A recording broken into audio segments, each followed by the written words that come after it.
Bonjour à tous, chers membres de l'Assemblée sous l'arbre à palabres. Nous revoilà après quelques temps dû à la situation politique en Afrique. Nous avons suspendu un peu nos réflexions sur l'arbre à palabres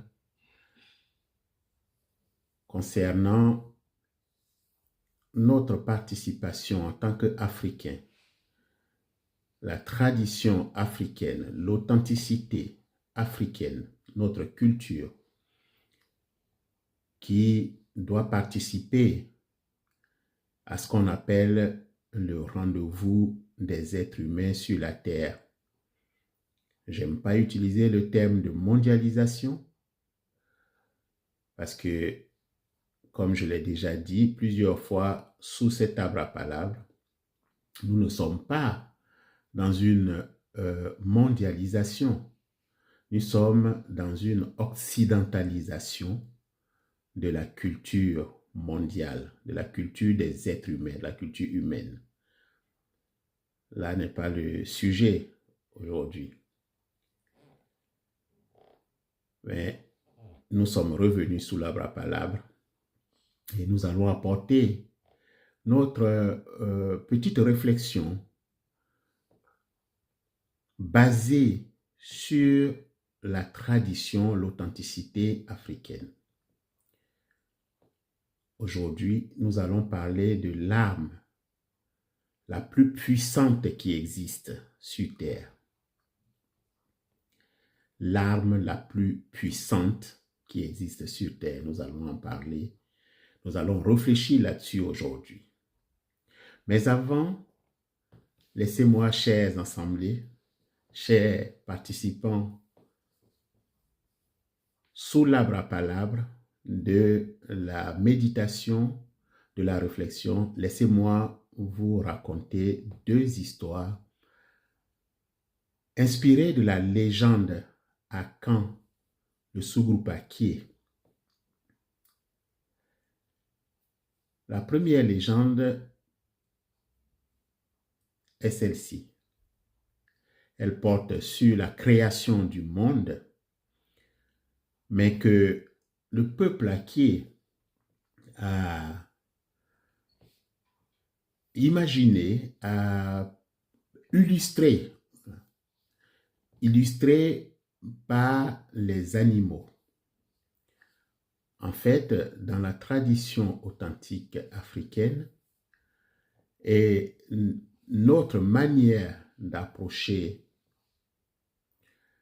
le Créateur, nous considérons toutes les créatures, depuis les insectes jusqu'à l'être humain, en passant par les plus gros animaux comme l'éléphant.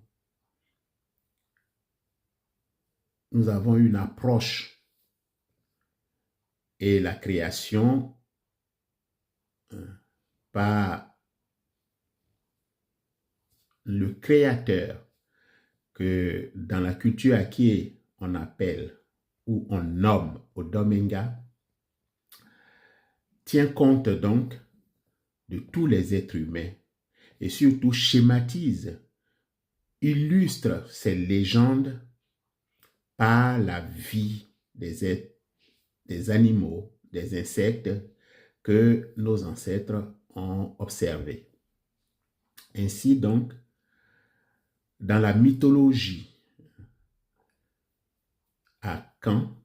Akie, sous-groupe Akie, l'histoire de la création est illustrée par la vie des animaux. Donc, il est dit dans cette mythologie, dans ce conte, que le créateur Odomenga, quand il a fini de créer tous les êtres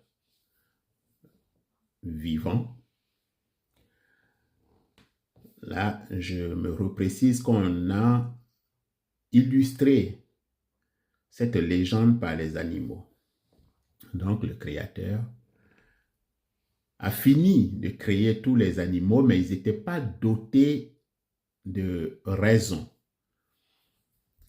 dotés d'intelligence. Donc, il a voulu voir si toutes ces créatures, surtout les animaux, donc, sont fonctionnels, si tout va bien. Quand il a constaté ça, alors, je précise bien, dans la mythologie, il a créé donc l'intelligence qu'il a mis dans une grosse calebasse et qu'il projette à donner aux êtres qu'il vient de créer.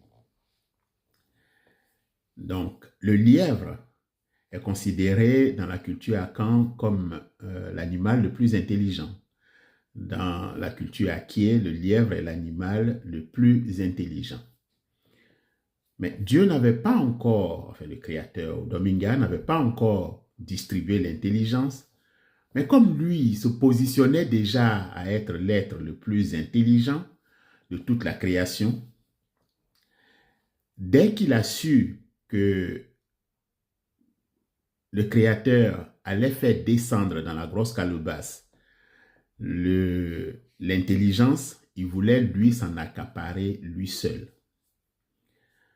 Donc, dès que la calebasse est apparue, alors le lièvre, monsieur lièvre, est parti réceptionner lui seul la grosse calebasse qui contient l'intelligence.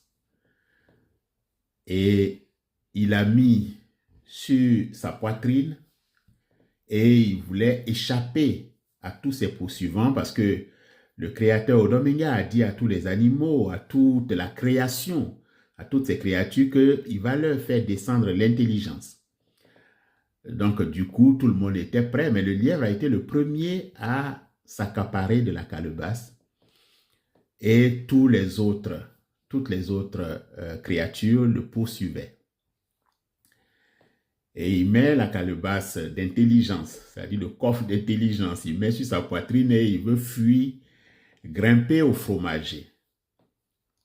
Le fromager fait partie de l'un des arbres les plus grands dans la forêt équatoriale, au sud-est de la Côte d'Ivoire, et même un peu dans la forêt équatoriale, l'ouest africaine. C'est le fromager qui est l'un des arbres les plus grands. Donc, il voulait fuir pour monter à cet arbre-là pour pouvoir ingérer l'intelligence lui seul et pouvoir en profiter.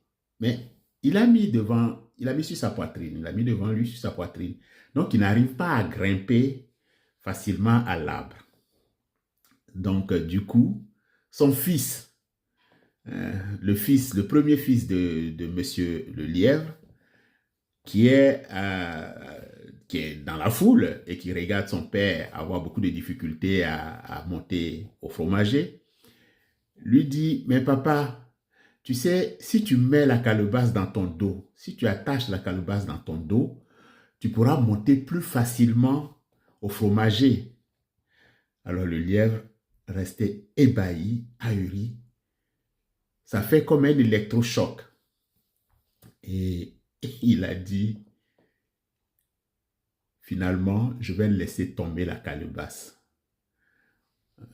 Parce que moi qui suis l'animal, l'être le plus intelligent, c'est mon fils qui me montre comment fuir avec l'intelligence. Ah non, là, trop c'est trop. Je ne cherche plus. Je vais m'en débarrasser. Donc le lièvre, au milieu de l'arbre, à peu près à 2/3 de la hauteur, il laisse tomber la calebasse d'intelligence qui se casse et qui s'éparpille. Et l'intelligence s'éparpille et chaque créature de Odominga a pu s'en emparer d'un tout petit peu. En Akie, on dit l'intelligence est diverse et chacun a sa part puisque le lièvre n'a pas pu fuir lui seul avec l'intelligence. Ça, c'est la première histoire. La seconde histoire, toujours dans la mythologie Akan,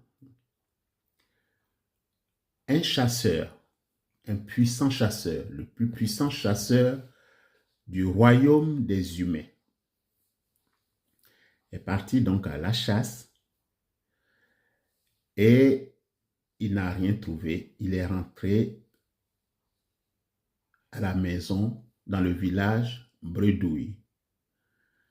Il n'a pas trouvé de gibier, il n'a pas trouvé de nourriture en fait.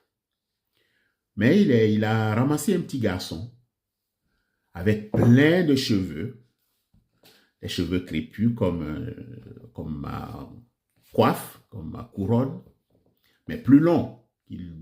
Voilà, une vraie touffe sur la tête de l'enfant. Et il lui a dit, mais quel est cet enfant? Qu'est-ce que tu fais seul ici, en pleine brousse, en pleine forêt? Ben viens, je te ramène à la maison. Je te ramène chez moi. Donc, il prend l'enfant le suit et il arrive chez lui à la maison. Il dit à sa femme, ben, je n'ai rien trouvé, je n'ai pas trouvé de gibier, mais j'ai trouvé ce garçonnet et je l'amène. Et sa femme dit, oui, mais il est beau, il a beaucoup de cheveux, mais les cheveux sont trop. Je vais couper un tout petit peu pour pouvoir prendre soin de lui, le laver et tout. La dame sort sa paire de ciseaux, la femme du chasseur. Le chasseur s'appelle Patsé. Patsé, voilà. Donc la femme de Patsé prend sa paire de ciseaux et coupe les cheveux du garçonnet. Elle le lave, elle le rend très propre. Et au moment de manger les restes de nourriture, enfin, les restes de gibier, il y avait encore à manger. Le repas servi, il y a un monsieur, un être, je ne dirais pas un monsieur, un être très grand, avec beaucoup de puissance, qui apparaît. Il était à la recherche de son garçon et c'est le génie le plus puissant de la rivière sacrée du royaume des humains.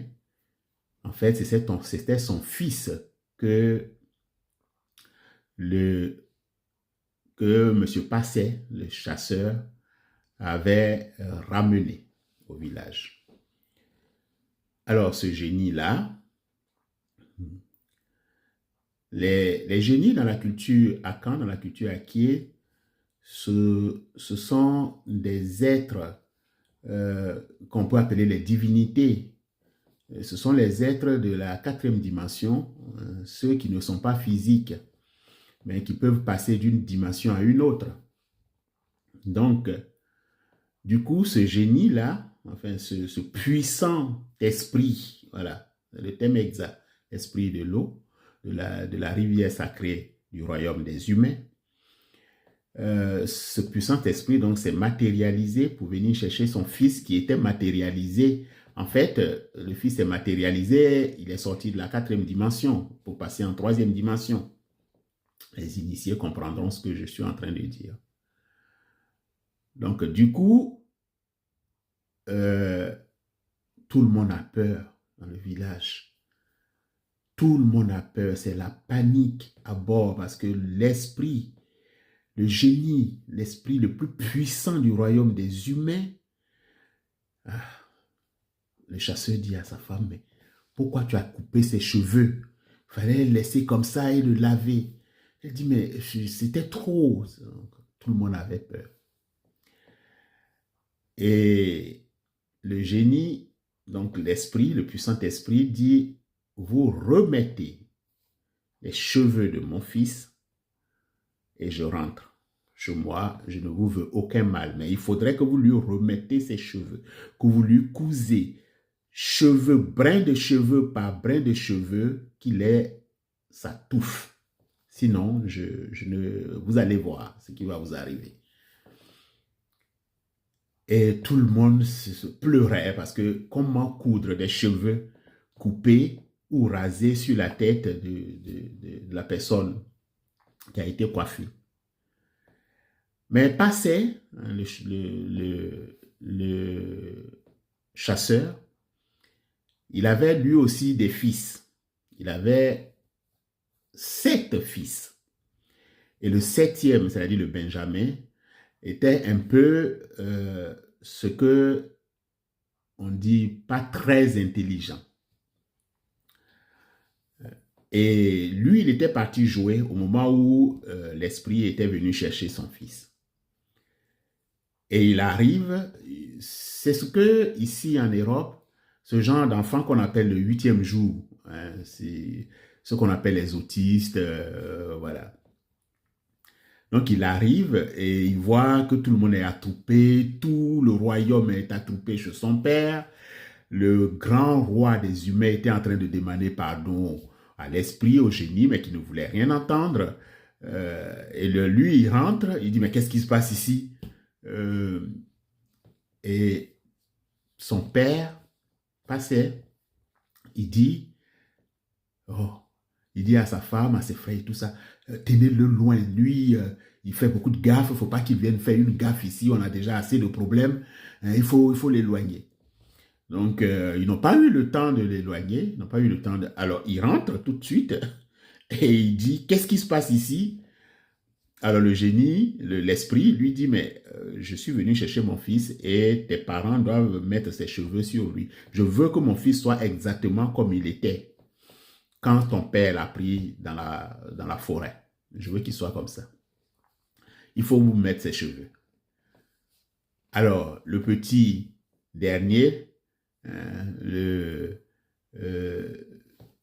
Anakié, hein, lui, son nom, c'est Tengue Tengue. Voilà. Ça signifie qu'il est un peu simplé, hein, pas très réfléchi, un peu brut, voilà. Tengue Tengue regarde le génie et il lui dit, il regarde l'esprit, il lui dit, ah bon, ben très bien, je ne veux plus voir tes traces de pas dans la cour de mes parents. Il faut que tu effaces toutes tes traces là. Si tu réussis à effacer tes traces, en ce moment-là, mes parents mettront les cheveux de ton fils. Donc, dans la belle cour, les grandes cours africaines, vous voyez, il y a c'est à même le sol. Hein. Il y a la poussière qui se dépose sur la terre rouge en général, latérite bien damée, qui forme une sorte de plaque voilà, il y a de la poussière dessus. Et puis surtout, le Passé, il fait des rituels avec le kaolin. Donc, ça laisse beaucoup de poussière, tu vois. La cour est blanche, en fait. Donc, il y a les pas qui se voient.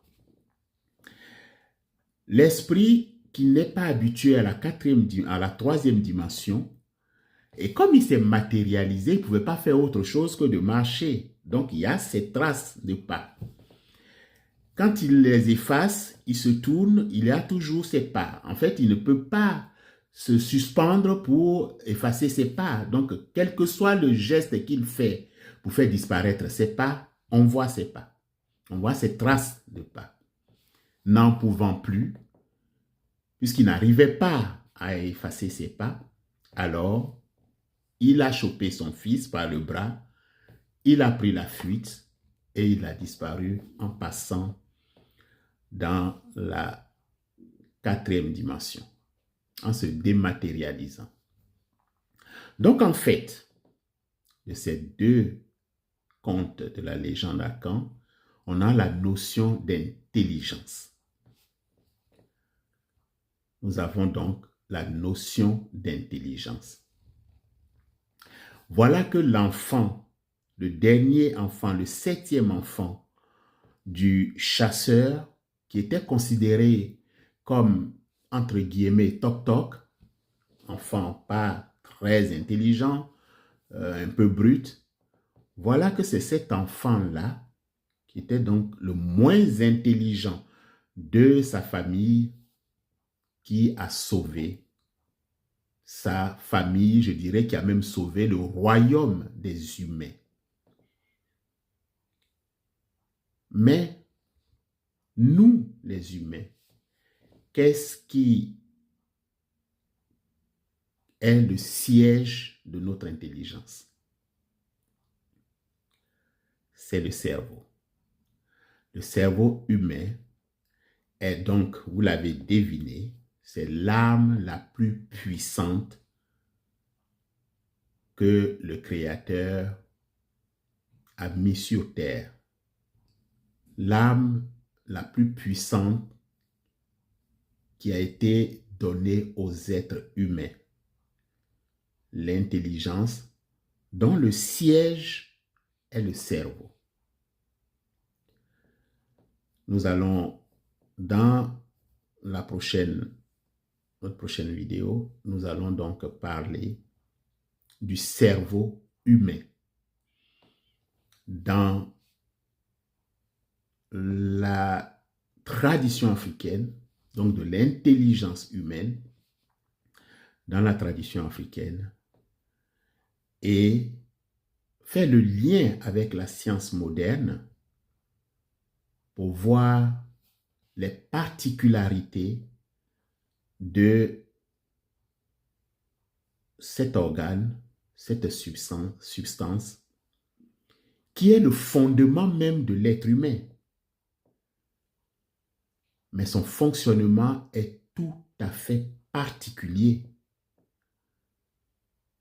Le cerveau humain a un fonctionnement tout à fait particulier qui fait que chaque être humain est unique en son genre. Nous en parlerons dans la prochaine vidéo. Merci, chers membres de l'Assemblée, sous l'arbre à palabre.